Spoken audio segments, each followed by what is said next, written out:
Hey, what up, people? How you doing? It's your man Jay Ezo Expression is back again. Still on the issue of Africa, yeah. Still on the issue of Africa, we have some honest and responsible and reliable people, Caucasian people who know the sufferings that Africa have gone through, and they actually speaking out. So it's not just Africans alone that are speaking out right now about the atrocity the Westerners, the Western government, the G7, France, and all the Europeans, the atrocity they've committed. It all started back in 400 years ago, where the Portuguese were in their ship and they felt like they were going for tourists or they were just going to go see the other side of the world through the sea. And they ended up in Africa. And they saw beautiful people with a beautiful color, black, brown, and we were so welcoming and warm people. And they were able to manipulate and penetrate into our leaders. And our leaders back in the days, the king and queens, and all of them, they were so appreciative to see other people from the other part of the world, and they welcomed them. And the next thing, the Portuguese came back, and the agenda was to start manipulating our leaders, our kings, and start taking people. And so Portuguese was the first people that started it. Okay, and then the British kicked them out. The German came, and the Turkish came, and I mean, even Arabs, like you know what I mean. Even people from Arab country also came, and that is how we got Muslims today in Africa.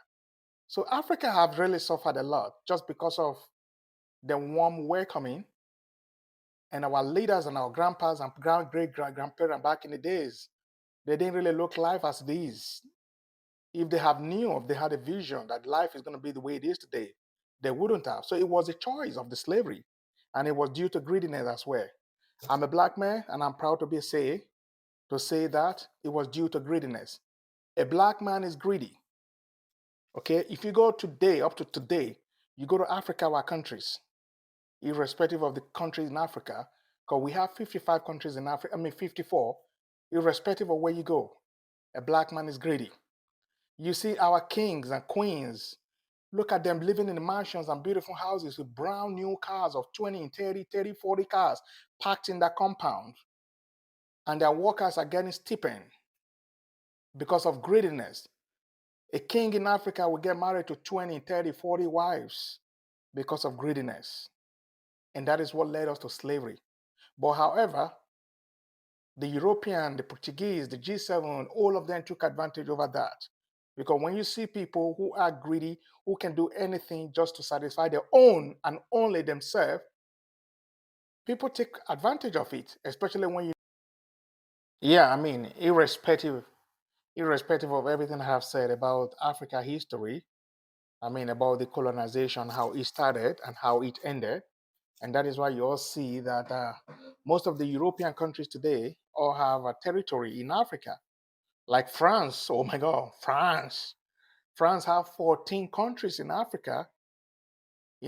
That's the answer to France. Their currency is printed in France. Their foreign reserve is kept in France. Should a project comes up that they need to do something in their countries, they have to write a letter to France, and Emmanuel Macron, have to approve the letter, irrespective of how much they're borrowing. And when they have to pay back the money with condition, they have to pay with interest. Like, you all don't really know what these Europeans and all this so-called Western world or Western country did to Africa. And it's not because Africa couldn't fight. Africa never had access to guns, bows, and arrows. The white people, the Europeans, were the first set of people that started manufacturing guns. Yeah? And the black, we didn't even know what guns were because we were living peacefully, harmony, with love and respect, with African tradition. But however, guess what? Do you all know that Haiti were the first black nation that actually fought the Europeans? They fought France with voodoos, with the little ammunition they have. They defeated France and took over all their weapons, ammunitions. Because Haiti was the first black nation that started fighting. And that is the reason, after Haiti kicked out France from their country, that is the reason you all see that Haiti is considered as close to nothing because all the G7 countries put a lot of sanction on Haiti, even make that currency worth nothing. You can literally push a wheelbarrow in Haiti full of currency. It can only buy you a loaf of bread. That is how bad it is. Just because of they fought to defend their people, their land, they kicked out the white, the slave masters, the French, the Europeans. It's not because black people couldn't fight, but they were so loyal. And again, it was led by greediness. But having said that, I want you all to listen to this next, link I'm going to put here. A retired Army colonel who just broke down everything because he was still in service. He knew the operation they were carrying out in Africa. And he said there was one of the operations that were in a conference meeting. He has to stand up and speak like, what are you guys all really doing? That he felt like a little bit like he's a human being, but I want you to stay tuned. Watch this. One question that has been on the minds of a lot of my viewers recently is everything that's unfolding, almost like a new Cold War it's appearing to be in West Africa. We recently saw a coup in Niger, and now you have all these, I believe it's referred to as ECOWAS, which is like the band of West African states. Some of them are still pro-Western, some of them not, due to recent military coups and military juntas that have taken control, like in Burkina Faso, for example. But Russia has a lot of ties to these nations like Burkina Faso, Guinea, Mali, and of course the new government in Niger. And Niger is now talking about bringing in Wagner forces all throughout the country. That was just reported on a few hours ago. They had a meeting in Mali yesterday.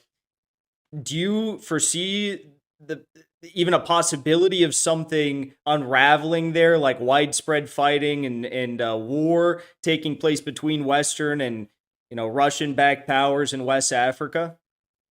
Well, most of Africa, tragically, is not a great place to live. It's very sad.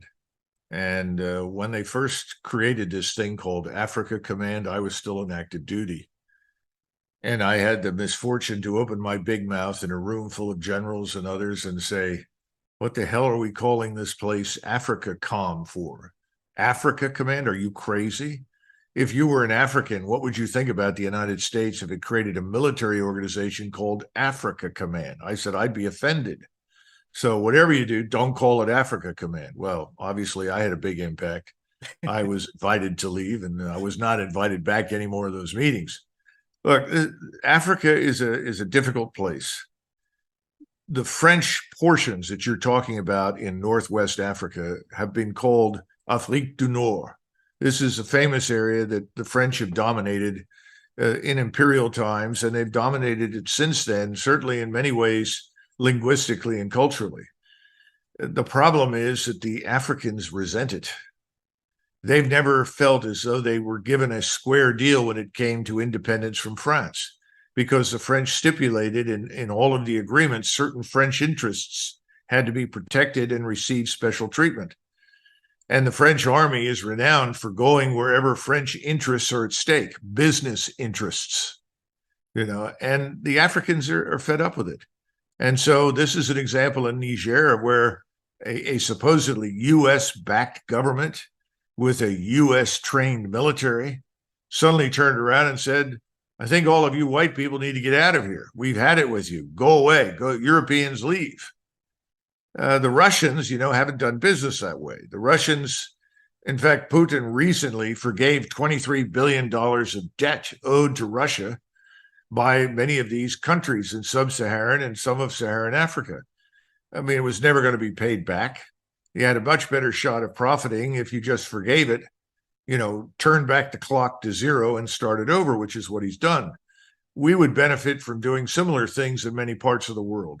In fact, we would benefit enormously if we simply admitted that we can't go on with the enormous sovereign debt that hangs over our heads, but nobody will do that. The point is, I think it had less to do with the Russians or the Chinese and simply to do with the anger and frustration that built up for a long time towards colonialism. And the Africans said, enough. We should say, fine, good luck. And then we ought to question what we're doing in all of these places with military power. If you want to go into these places, by all means, look for business, compete on the business level, but get out of this militarized. Oh, thank you for staying tuned. Thank you for watching. I mean, these are men of caliber. They're not just an ordinary people on the street. He was a retired army colonel in the military of the United States. So he knew the error, the atrocity they've committed in Africa, and he just speaking.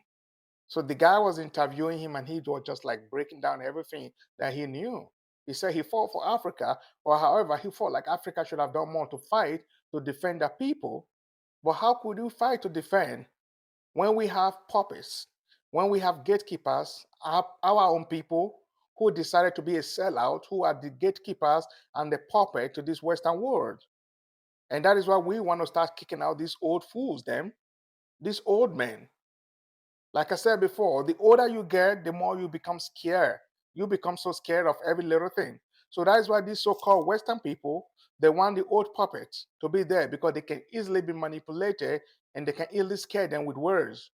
And these old fools will be shaking because they know the black people are not, the young people are not going to be shaking.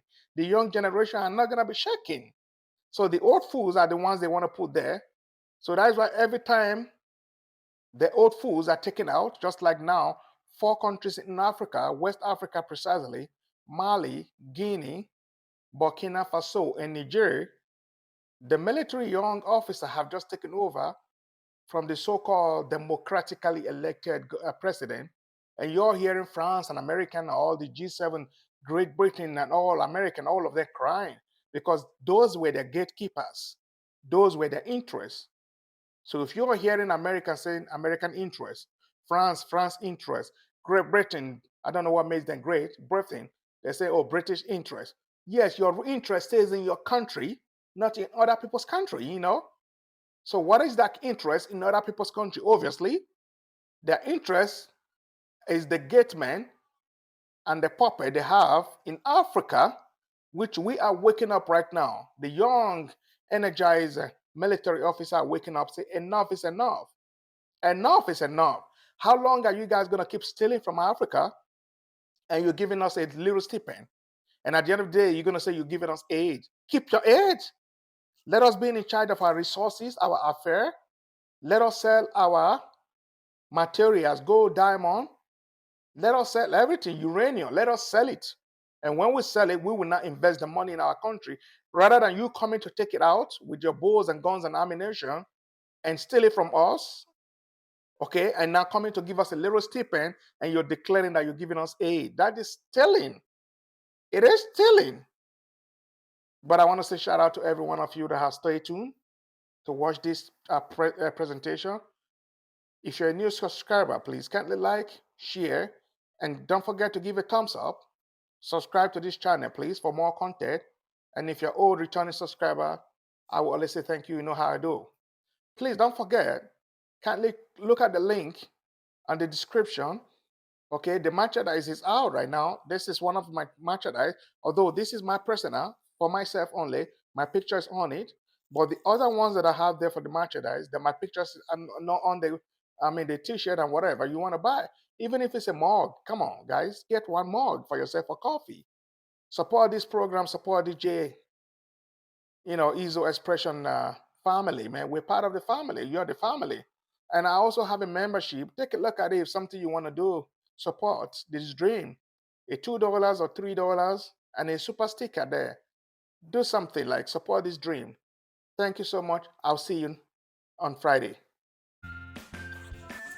Thanks for watching. Please hit a like and share. Subscribe to my channel, J Ezo Expression, and comment below. Thank you for watching J Ezo Expression. Big up.